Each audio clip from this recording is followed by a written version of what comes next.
Hello बच्चों, class 12th की physics में आज हम सब लोग स्टार्ट करने वाले हैं नाभिक नाम के चैप्टर की। तो आप सभी बच्चों का हमारे अपने प्यारे से यूट्यूब चैनल आदर्श बालाजी सॉल्यूशन पर स्वागत है। नाभिक में टोटल दो चीजें हम पढ़ेंगे। पहला नाभिक की संरचना और दूसरा नाभिकीय ऊर्जा। वो सभी होती क्या है, उससे पढ़ने से पहले हम पहले जानेंगे नाभिकीय संरचना और उसमें क्या क्या संबंधित उससे परिभाषाएं हैं। उन चीजों को आज हम सब लोग इस वीडियो में मतलब पढ़ेंगे। ठीक है, चलिए शुरू करते हैं। पहला टॉपिक नाभिक ही है चैप्टर। तो सबसे पहले हम जानेंगे नाभिक है क्या।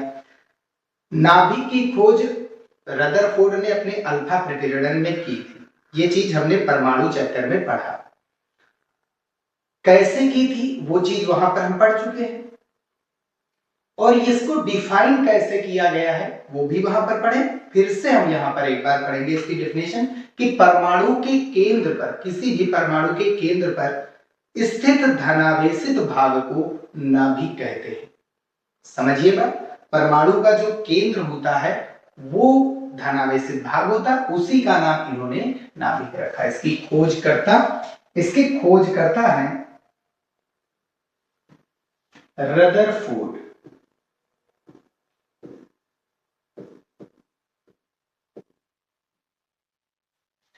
रदरफोर्ड।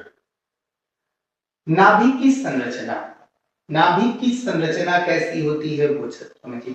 तो जो हल्के नाभिक होते हैं उनकी संरचना, संरचना का मतलब उसकी त्रिज्या से है, आयतन से है और साथ ही साथ क्षेत्रफल से होता है।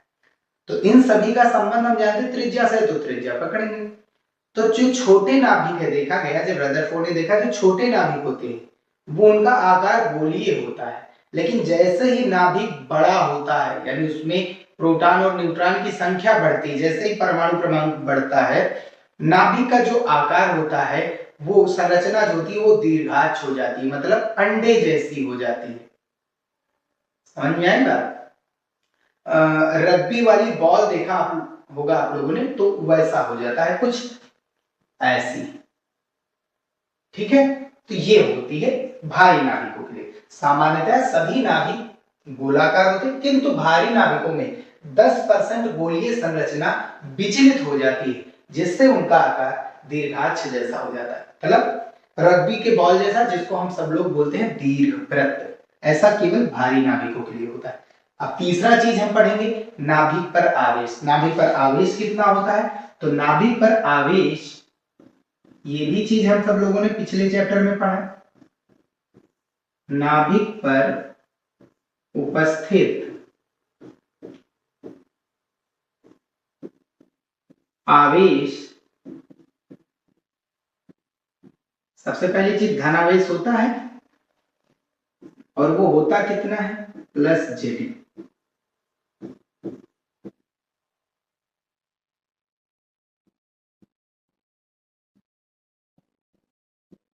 ऐसे भी लिख सकते हैं कि नाभिक पर प्लस जेडी धनावेश होता है, बस ये चीज याद रखिए, ये नाभिक का आवेश होता है।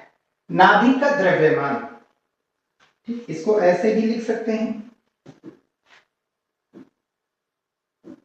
क्यू बराबर प्लस का जेडी, जहां जेड है परमाणु क्रमांक, ठीक है, और ई एक इलेक्ट्रॉन पर उपस्थित आवेश। अब नाभिक का द्रव्यमान, तो नाभिक का जो द्रव्यमान होता है, बात समझिए, तो नाभिक में उपस्थित कैसे इसको डिफाइन करेंगे वो चीज देखिए। नाभिक में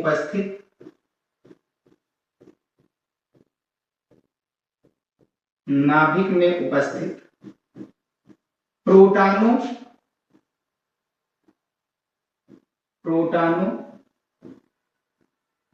व न्यूट्रॉनों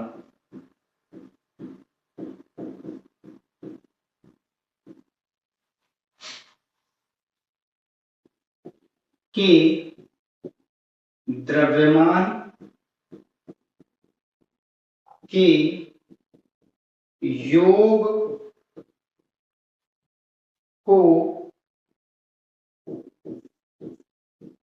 नाभिक का द्रव्यमान कहते हैं।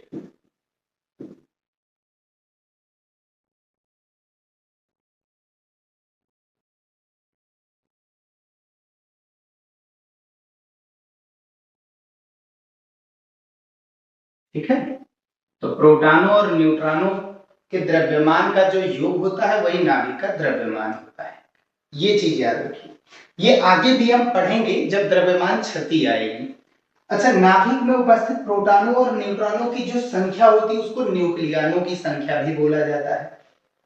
इसको लिखा कैसे जाएगा वो चीज समझिए। सबसे पहली चीज, इसका जो द्रव्यमान होता है वो लिखा जाता है, द्रव्यमान को पहली चीज m से लिखा जाता है और वो बराबर होता है a को जब हम AMU के साथ लिख देते हैं, जहां a क्या है, जहां a है द्रव्यमान संख्या, क्या है भैया, द्रव्यमान संख्या।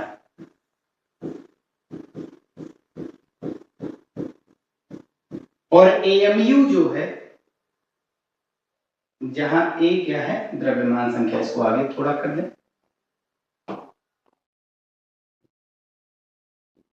और AMU जो है वो एटॉमिक मास यूनिट होती है, यानी द्रव्यमान का छोटा मात्रक।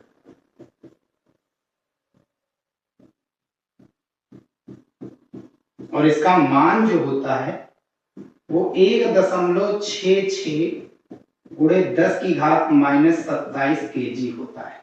इसके बारे में भी हम पढ़ेंगे आगे, बस इतना ये चीज याद रखिए। वैसे 11वीं की केमिस्ट्री में भी ये पढ़ा होगा। भाई द्रव्यमान में दो चीजें, पहला परिमाण, दूसरा मात्रक। परिमाण द्रव्यमान संख्या, मात्रक AMU द्रव्यमान का ही मात्रक होता है। ये AMU जो होता है वो नाभिकों के द्रव्यमान के लिए यूज होता है। बस ये चीज याद रखिए। और जो नाभिक का द्रव्यमान होता है, किसी भी नाभिक का जो द्रव्यमान होता है वही उसका परमाणु द्रव्यमान होता है। उसके परमाणु का द्रव्यमान भी वही होता है जो नाभिक का होता है। अगर परमाणु द्रव्यमान की बात करेंगे तो हम नाभिक का द्रव्यमान ही लेते हैं, और नाभिक में केवल प्रोटॉन और न्यूट्रॉन का द्रव्यमान आता है, इलेक्ट्रॉन नहीं। तो परमाणु द्रव्यमान में केवल प्रोटॉन और न्यूट्रॉन का द्रव्यमान लिया जाता है, इलेक्ट्रॉन का नहीं। ये चीज हो गया, स्क्रीनशॉट लीजिए। आगे बढ़ते हैं। तो आगे का हमारा टॉपिक है नाभिक का आकार। आकार हम सब लोग त्रिज्या के बेस पर निकालते हैं। तो नाभिक पर उच्च ऊर्जा के अल्फा कणों का प्रकीर्णन कराकर नाभिक की त्रिज्या का आकलन करते हैं, और प्राप्त निष्कर्ष के अनुसार नाभिक का आयतन उसकी द्रव्यमान संख्या के समानुपाती होता है। ये हमने एक नाभिक लिया। अच्छा, ये बताइए अगर अंदर द्रव्यमान संख्या का मतलब क्या हुआ, पहले वो चीज हम यहाँ पर देख लेते हैं। द्रव्यमान संख्या का मतलब किसी परमाणु नाभिक में उपस्थित प्रोटॉनों व न्यूट्रॉनों की संख्या के योग को द्रव्यमान संख्या कहते हैं। तो द्रव्यमान संख्या को हम सब लोग A से लिखते हैं, प्रोटॉनों की संख्या और प्लस न्यूट्रॉनों की संख्या, ये होती है उसकी द्रव्यमान संख्या। याद रखिए, द्रव्यमान संख्या की बात करेगा तो पॉइंट में ये वैल्यू नहीं रखते। अगर कहीं पर लिखा हुआ है परमाणु क्रमांक ऐसे, बहुत जगह क्या लिखा होता है कि ऐसे लिखा होता है, यहाँ पर परमाणु क्रमांक होता है और द्रव्यमान संख्या को यहाँ पर रख देते हैं। तो आप चाहे ऐसे रखिए चाहे ऐसे, दोनों में से कोई एक रख दीजिए। तो ये जो लिखी होती है नंबर, ये द्रव्यमान संख्या होती है। यहाँ पर जो लिखी होती है नंबर, वो द्रव्यमान संख्या होती है। X कोई परमाणु है, जैसे 6C12 होता है तो 12 द्रव्यमान संख्या, 6 उसका परमाणु क्रमांक। क्लियर है? अब आगे देखिए। अब ये चीज बताइए, नाभिक के अंदर कौन होते हैं, प्रोटॉन और न्यूट्रॉन। अगर उनकी संख्या बढ़ेगी, प्रोटॉन और न्यूट्रॉन की, यानी द्रव्यमान संख्या बढ़ेगी, तो नाभिक का आकार भी क्या होगा, बढ़ेगा। तो वही चीज यहाँ पर, नाभिक का आकार बढ़ने का मतलब है नाभिक का आयतन उसकी द्रव्यमान संख्या के समानुपाती होता है। तो नाभिक का आयतन V होता है और द्रव्यमान संख्या क्या होती है, A होती है। ठीक, आयतन बराबर नाभिक, क्योंकि कैसा होता है, गोलाकार माना गया है, तो उसका आयतन कितना होगा, 4/3 पाई r क्यूब। जो r है वो नाभिक की त्रिज्या है, ये समानुपाती किसके होगा, a की। अब यहां से अगर हम देखेंगे तो ये 4/3 पाई भी क्या है, ये भी कांस्टेंट है। तो कांस्टेंट को हटाएंगे तो r क्यूब किसके समानुपाती आया, a के। तो अगर हम r बराबर करेंगे तो r इधर आएगा, तो a की पावर में, r नहीं सॉरी माफ कीजिए, 3 इधर आएगा, तो ये a की पावर में बटे में चला जाएगा। यानी अगर x स्क्वायर बराबर 4 लिखा है तो हम x बराबर करेंगे तो ये तो 2 आएगा इधर, तो 4 की पावर में बटे में आ जाएगा, यानी सामने आएगा तो बटे में आ जाएगा। अब समानुपाती का चिन्ह जब हटाते हैं तो एक नियतांक जुड़ता है। सेम वही चीज यहाँ पर, यहाँ पर जो नियतांक जो निकलेगा वो उसको हम कहते हैं R0 और इंटू में a की पावर 1/3, ये बन गया आपका मान।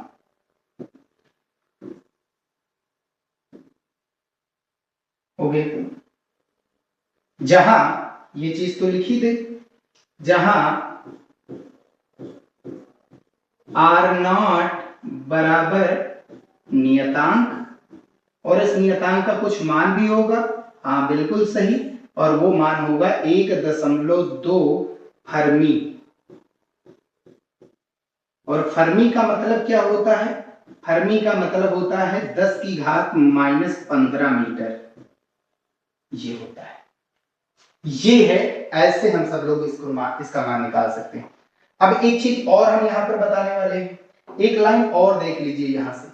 अगर हम r³ की वैल्यू निकालेंगे भैया, यहां से r³ की वैल्यू निकालेंगे तो वो कितना हो जाएगा, दोनों पक्षों का क्यूब करेंगे तो ये R0 क्यूब हो जाएगा और a बच जाएगा। बस आई क्यूब करेंगे तो यहां पर दोनों में क्यूब जाएगा, R0 के ऊपर क्यूब चला गया और a की पावर में जब 1/3 है उसका क्यूब करेंगे तो 3 खत्म होकर के ये बच जाएगा। तो ऐसे हम सब लोग इसका मान निकाल सकते हैं। तो यहां से अगर देखेंगे R0 की वैल्यू रखेंगे तो 10 की घात -15 मीटर की कोटि क्या आ रही है, नाभिक की त्रिज्या। तो याद रखिए नाभिक की त्रिज्या लगभग 10 की घात -15 मीटर की कोटि की होती है। कोटि का मतलब पावर, आगे गुणा में कुछ भी हो सकता है, गुणा में कोई भी नंबर आ सकता है, लेकिन पावर जो होगी वो 10 की घात -15 मीटर ही रहेगी। तो ये चीज याद रखें कि अगर नाभिक का आकार कब बढ़ेगा, नाभिक का आकार कब बढ़ेगा, नाभिक का आकार तब बढ़ेगा जब उसमें प्रोटॉन और न्यूट्रॉन के नंबर्स बढ़ेंगे। कम है तो आकार छोटा, नंबर बढ़ा तो आकार बढ़ेगा, और प्रोटॉन और न्यूट्रॉन के नंबर्स को ही हम सब लोग द्रव्यमान संख्या कहते हैं। इसका भी स्क्रीनशॉट लीजिए, आगे बढ़ते हैं। अब हम पढ़ेंगे नाभिक का घनत्व। ये जो घनत्व होता है ये हमें इस बात के बारे में बताता है कि कोई भी नाभिक, कोई भी आप दुनिया में कोई भी परमाणु का नाभिक ले लीजिए, उसका आकार जो होता है हर एक नाभिक का, समझिए हर एक नाभिक का घनत्व सेम होता है। मतलब घनत्व का मतलब जो कण है वो कितने पास पास है, प्रोटॉन और न्यूट्रॉन कितने पास पास है, न्यूक्लियस के नंबर कितने पास पास है, इसके बारे में बताता है नाभिक का घनत्व। ठीक, और घनत्व बराबर द्रव्यमान बटा आयतन, और नाभिक का द्रव्यमान कितना होता है, AMU, A इंटू AMU, यही तो है। द्रव्यमान संख्या के साथ हम AMU जोड़ देंगे, द्रव्यमान संख्या के साथ AMU। आपके पास अगर कहीं लिखा होगा 6C12, तो ये जो 12 है ये द्रव्यमान संख्या है, लेकिन इसका मात्रक जो होता है वो AMU में होता है, ये चीज याद रखिए। इसका मात्रक AMU में जोड़ेंगे तो इसका द्रव्यमान निकल आ जाए, यही चीज है ना। और बटे आयतन, आयतन क्या होगा, नाभिक है गोलाकार और किसी भी गोले का आयतन 4/3 पाई r³ होता है। r क्या है, नाभिक की त्रिज्या। अभी हमने पढ़ा है कि r³ बराबर जो होता है, r³ बराबर क्या होता है, R0³ इंटू a, और यही मान उठा करके हम यहाँ पर डालेंगे तो ये 3 कहां चला जाएगा, ऊपर चला जाएगा, तो 3a इंटू AMU, ठीक है, और नीचे 4 पाई इंटू R0³ और इंटू में ये a डालेंगे, a से a खत्म हो जाएगा। अब वैल्यू डाल देंगे। AMU को अगर हम किलोग्राम में चेंज करते हैं, ध्यान से समझना, AMU द्रव्यमान का बहुत छोटा मात्रक होता है और उसका मान हम पढ़ेंगे, अगले वीडियो में पढ़ेंगे, बस ये चीज समझिए।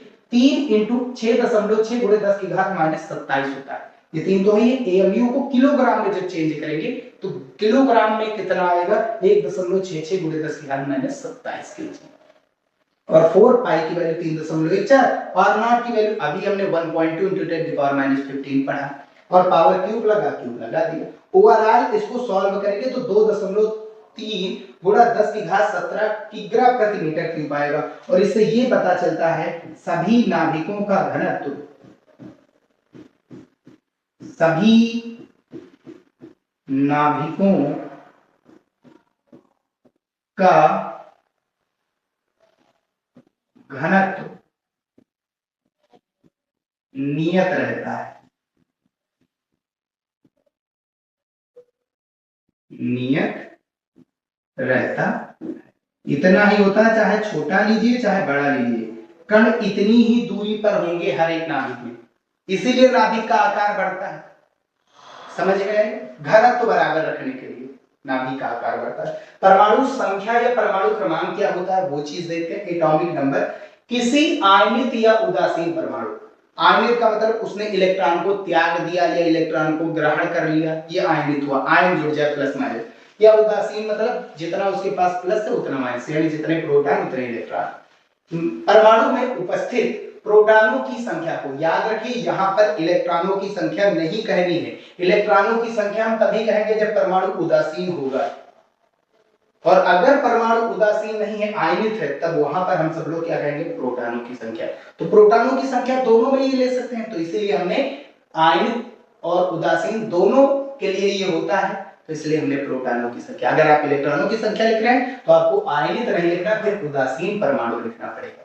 तो किसी आयनित या उदासीन परमाणु में उपस्थित प्रोटॉनों की संख्या को परमाणु क्रमांक कहते हैं। क्लियर बात? अब परमाणु क्रमांक बराबर क्या होता है वो चीज देखिए।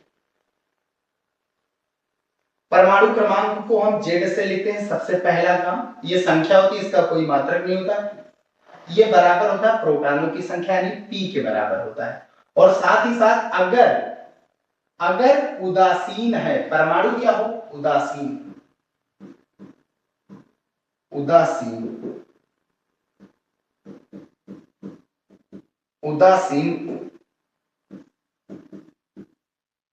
परमाणु एक, यदि परमाणु उदासीन हो, ऐसे लिख देते हैं।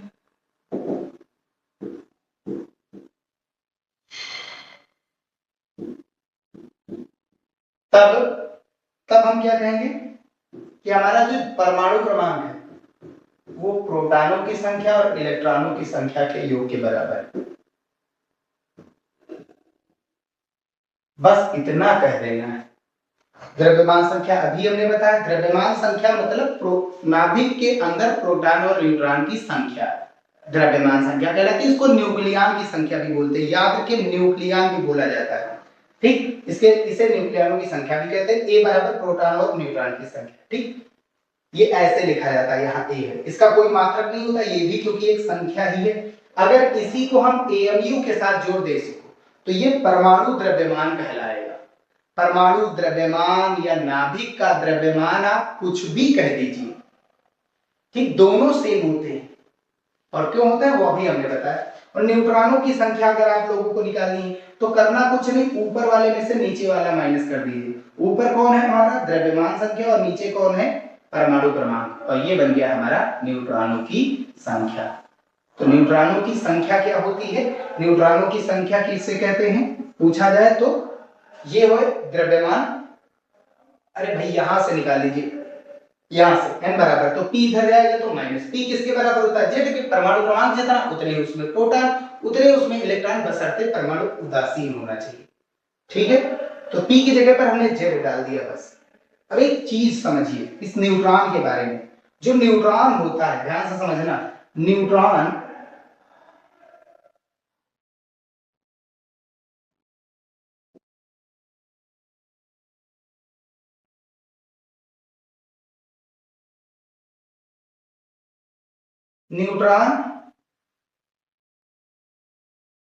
की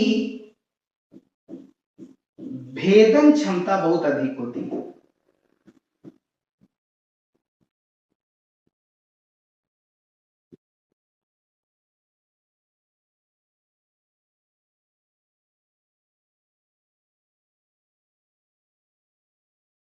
बहुत अधिक होती है। जितने भी मूल कण होते हैं उनमें से इसकी भेदन क्षमता सबसे ज्यादा होती है। और कुछ चीजों के बारे में हम लिखा रहे हैं, यहां नोट में लिख दीजिए। न्यूट्रॉन का जो द्रव्यमान होता है, या सबसे पहले इलेक्ट्रॉन का द्रव्यमान, इलेक्ट्रॉन है तो Me कितना होता है, 9.1 इंटू 10 की पावर -31 kg होता है, ठीक।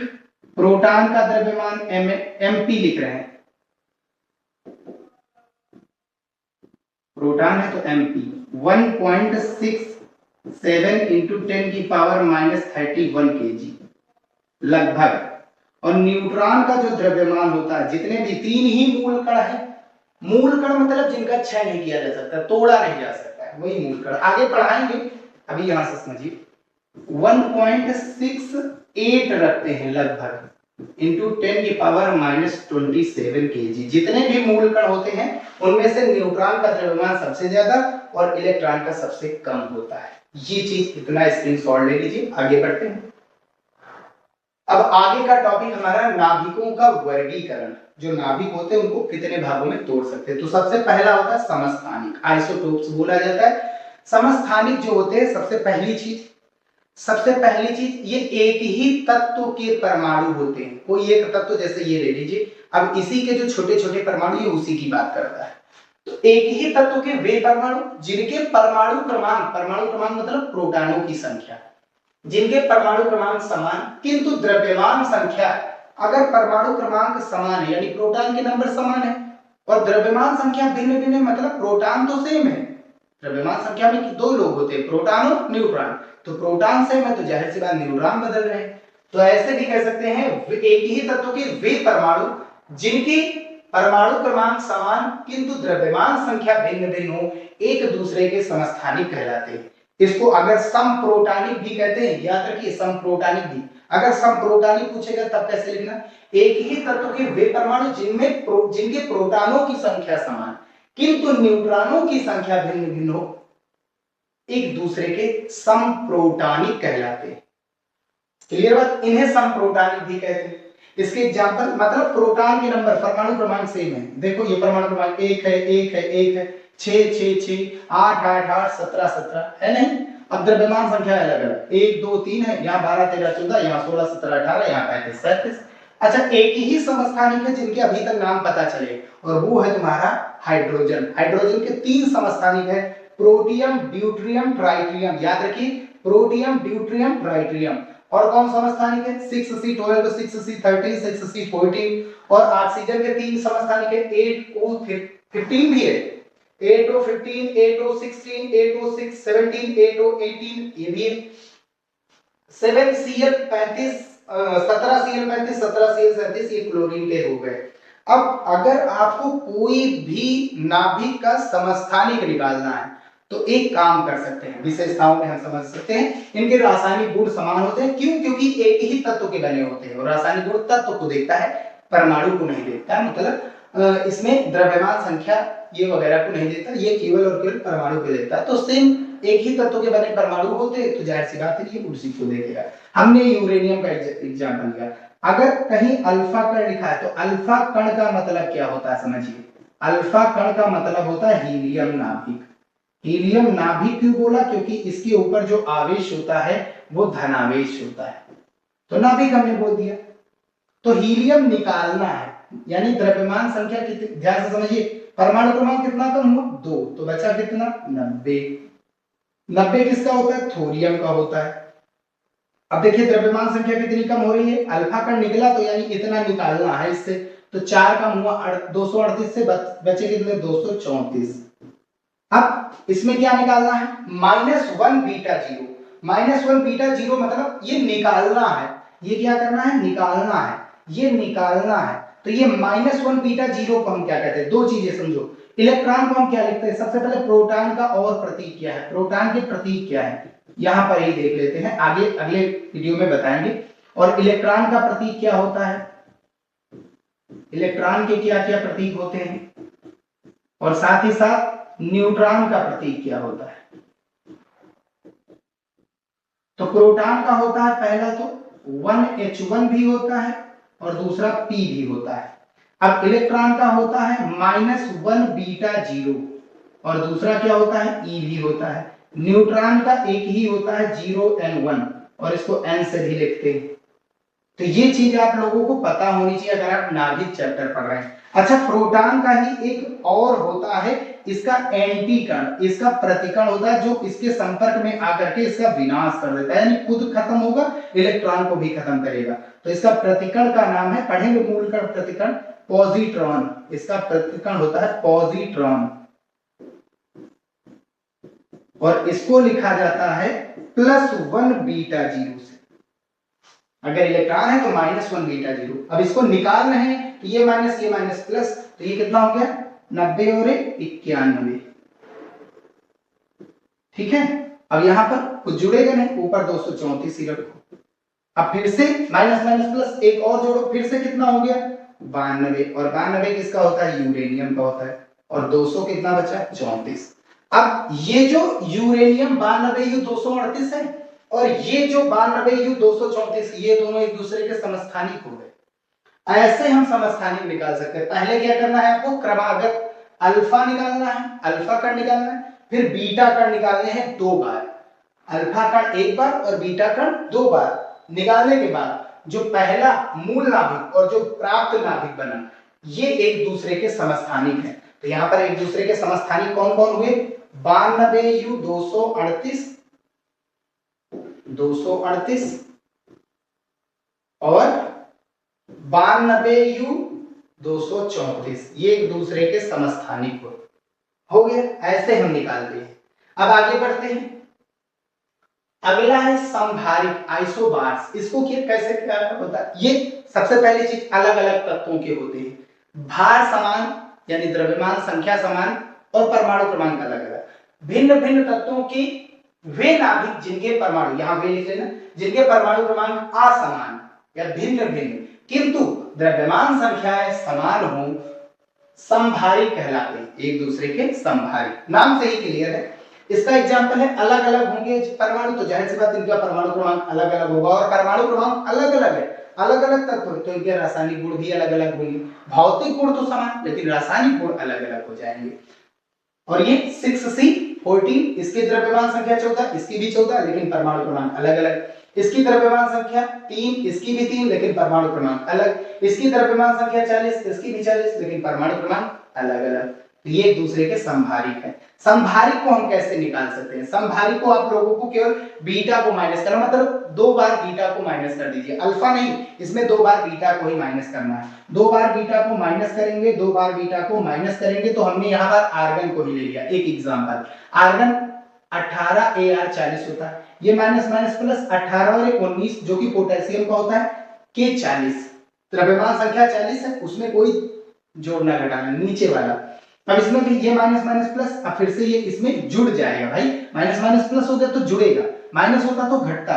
तो यहाँ पर माइनस माइनस प्लस 1 जोड़ेंगे तो 19 और 1 20, और 20 किसका होता है कैल्शियम का। द्रव्यमान संख्या सबकी 40। अब देख सकते हैं आर्गन और ये आपका पोटेशियम और ये कैल्शियम, ये तीनों एक दूसरे के संभारिक है क्योंकि इनकी परमाणु क्रमांक अलग अलग और द्रव्यमान संख्या सेम है।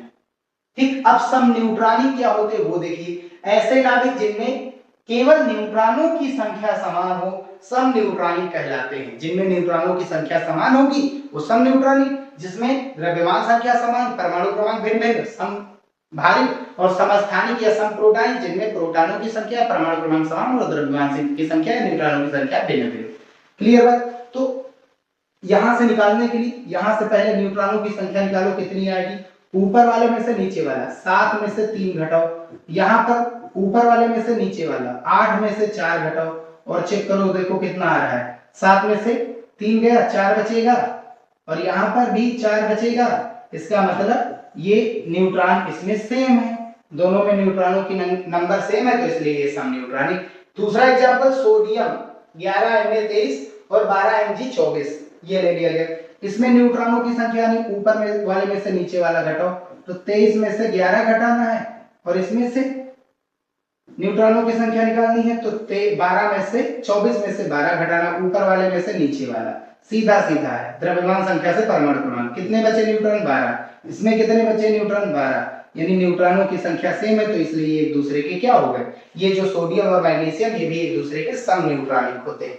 ठीक है भैया, एग्जांपल हो गए। अब दर्पण नाभिक क्या होता है, सबसे लास्ट नाभिक है दर्पण नाभिक। दर्पण नाभिक वे नाभिक होते हैं, ये चीज समझना, ये अलग अलग परमाणु क्रमांक अलग अलग तत्वों के भी हो सकते हैं, हो सकता है सेम ही तत्व हो, ऐसा नहीं कि नहीं भैया अलग तत्व हो या सेम हो, दोनों हो सकते हैं इसमें, लेकिन इसमें अलग अलग तत्व ही होंगे। पहला चीज, दर्पण नाभिक वे नाभिक है जिनकी द्रव्यमान संख्या समान, ये चीज याद रखिए, ये संभारिक होते। क्लियर बात। ये संभारिक होते हैं, इनमें द्रव्यमान संख्या समान होती है। अब इसमें होता क्या है, पहले वो चीज समझिए। इसमें होता यह है कि दो परमाणु होते हैं, अलग अलग तत्व के परमाणु, ये X हो गया और दूसरा Y हो गया। X वाले का जो परमाणु क्रमांक होता है वो बराबर होता है इधर वाले की द्रव्यमान संख्या। ठीक है, या इसको ऐसे समझते हैं, इसमें जो प्रोटॉनों की संख्या होती है वो इसके न्यूट्रॉनों की संख्या के बराबर होता है, और इसमें जो न्यूट्रॉनों की संख्या होती है, इसमें जो न्यूट्रॉनों की संख्या होती है वो इसके प्रोटॉनों की संख्या के बराबर होता है। बात समझिए, इसके न्यूट्रॉन इसके प्रोटॉन के बराबर, इसके प्रोटॉन इसके न्यूट्रॉन के बराबर, ये होते हैं। तो अलग अलग तत्व के वे नाभिक जिनमें एक पहले नाभिक में प्रोटॉनों की संख्या दूसरे वाले नाभिक में न्यूट्रॉनों की संख्या के बराबर, जबकि पहले वाले नाभिक में न्यूट्रॉनों की संख्या दूसरे वाले नाभिक में प्रोटॉनों की संख्या के बराबर। तो ये चीज याद रखिए। तो यहां से ऐसे हमने दिखाया है, बाकी ये होगा नहीं, होगा यहां पर केवल और केवल न्यूट्रॉनों की संख्या। किसकी संख्या? न्यूट्रॉनों की संख्या, दूसरे के, और दूसरा है तो पहले के। अब चेक करिए, यहां पर देखिए, इसमें सबसे पहली चीज देखिए, इसमें प्रोटॉन कितने हैं? 7, इसमें प्रोटॉन 7 है। इसमें कितने न्यूट्रॉन हैं? भाई इसके प्रोटॉन इसके न्यूट्रॉन के बराबर, 8 में से 15 में से 8 घटाओ, कितने बचे? 7 हो गए बराबर। अब इसमें कितने न्यूट्रॉन है पहले चेक करो, इसमें न्यूट्रॉन कितने हैं? 15 में से 7 घटाओ 8, और इसमें प्रोटॉन कितने हैं? देखो, इसके न्यूट्रॉन इसके प्रोटॉन 8 है ना बराबर। तो ये हो गया इसका एग्जांपल। ठीक, तो इतना कंप्लीट हो गया है। अब यहीं पर हम ये फर्स्ट वीडियो कंप्लीट कर रहे हैं, फर्स्ट लेक्चर कंप्लीट कर रहे हैं। नेक्स्ट वीडियो में हम सब लोग कृत्रिम नाभिकीय विघटन क्या होता है, परमाणु द्रव्यमान मात्रक क्या होते हैं, मूल कण प्रतिकण क्या होते हैं, इन सभी चीजों के बारे में पहले पढ़ेंगे, और फिर हम सब लोग नाभिकीय ऊर्जा के ओर बढ़ेंगे। तो मिलते हैं फिर भैया नेक्स्ट वीडियो में। वीडियो पसंद आए उसे लाइक, और चैनल पर नए हो तो सब्सक्राइब जरूर करके जाइएगा।